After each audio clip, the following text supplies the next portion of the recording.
So many albums that, especially when I was a teenager, you know, that's, in my opinion, that's a time where your taste for music is developed and kind of locked. So the first 5 albums of Pink Floyd, the first 5 albums of Led Zeppelin, the first, well, I would say Close to the Edge by Yes. There was some Elvis there was Beatles. I mean, we were pretty much listening to everything at home because our father was traveling a lot and bringing music from different parts of the world, and then our mother was into choir music and ABBA and all these kind of Scandinavian things. So but the most influential albums would have been maybe the Pink Floyd, Wish You Were Here, Dark Side of the Moon, maybe the 5th album by Led Zeppelin, Song Remains the Same. I don't know, there's just something so special about those albums.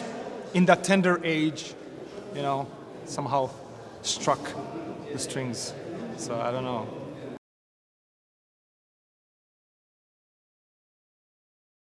I think it goes hand in hand with the fact that when you start to learn how to play the instrument, you want to find things that challenge you in a way, and you try to find, I mean, to start with, I was into Little Richard and Elvis and Beatles, but then when you develop your skill also in playing the instrument, you start kind of like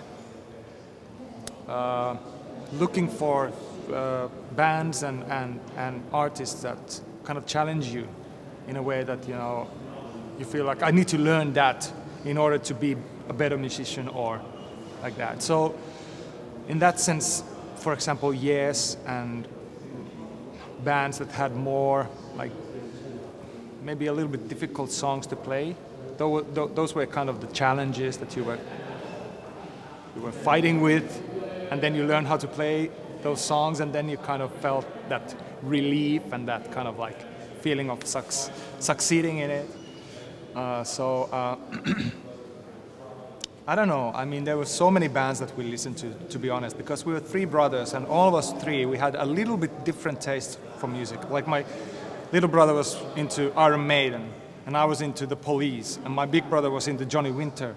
So we had all those aspects of rock music at our home, and everybody kind of heard, you know, all these bands, and that's most probably also why, you know, Von Hertzen Brothers is what it is, because all those influences at home. So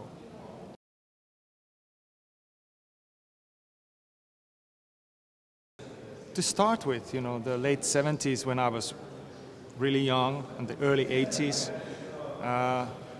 prog wasn't a swear word, you know, but the late 80s it started to become like something that you really didn't want to mention to anyone, you know, because it was just like, just imagine like 88 when Guns N' Roses came out with Appetite for Destruction, for example, or a few years later when the Seattle thing happened. You know, prog was not really at all sexy or interesting at that time.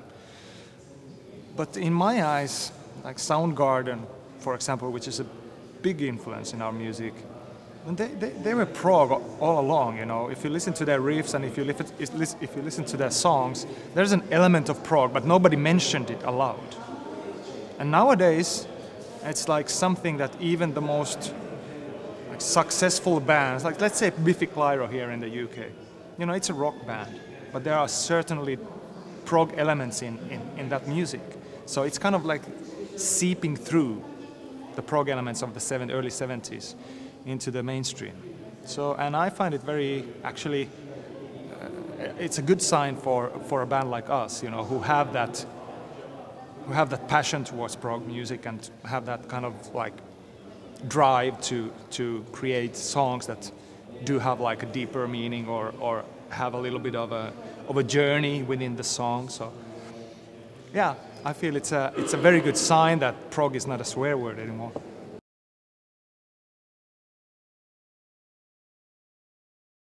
Well, I love Pain of Salvation. I like the way Opeth is mixing prog to their new stuff. I like an Aussie band called Tame Impala.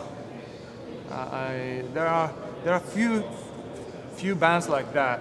To be honest, I'm a little bit of a recluse these days. I focus on my own music, and when I go at home, I try not to listen too much of anything. If I listen to something, it's Indian classical, or it's something that I can wind down to, because I'm dealing with music every day, all day, and then somebody really has to come and say, Mikko, you have to check this band out, and then I'm just like, okay, wait, well, okay, yeah, it's cool.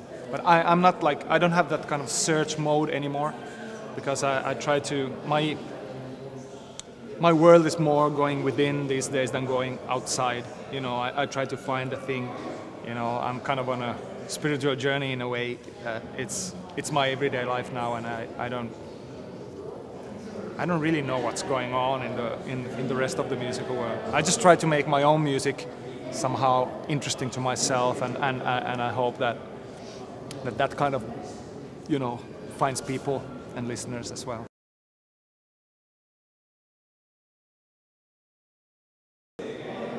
Adventurous is one. Then mathematical, but I don't like it. That's one word. It's just, you know, some of the prog is too mathematical to my ears. I know the words in Finnish, but it's hard to find the right ones in English. It's blissful.